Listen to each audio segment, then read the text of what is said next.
Sementara itu, Saudara, Amerika Serikat kembali melancarkan serangan ke Iran. Serangan menargetkan puluhan fasilitas militer sebagai respons atas serangan terhadap kapal komersial di Selat Hormuz. Pasukan Komando Pusat Amerika Serikat atau CENTCOM menyerang sekitar 90 target militer Iran. Sasaran meliputi sistem pertahanan udara, gudang rudal dan drone, aset angkatan laut, serta fasilitas logistik di sepanjang pantai Iran. Serangan ini menyusul operasi sehari sebelumnya yang menargetkan sekitar 80 target militer, termasuk lebih dari 60 kapal kecil Korps Garda Revolusi Islam Iran.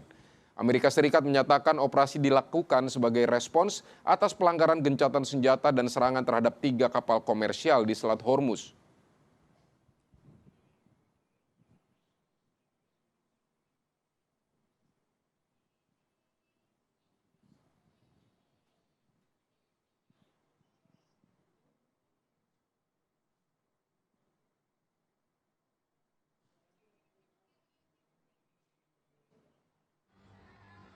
Soal serangan udara Amerika Serikat ke Iran ini dibenarkan Presiden Donald Trump, dan Trump bilang AS baru saja menyerang Iran dengan sangat keras.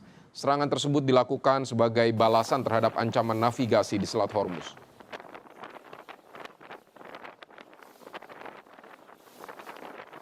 Just hit them very hard, and I say we hit them 20-1. Every time they hit us, we're going to hit them 20. And we did it last night. It did a little something today, but it was really retribution for last night. They hit actually 3 boats, not 2. And when they hit, we hit back much harder.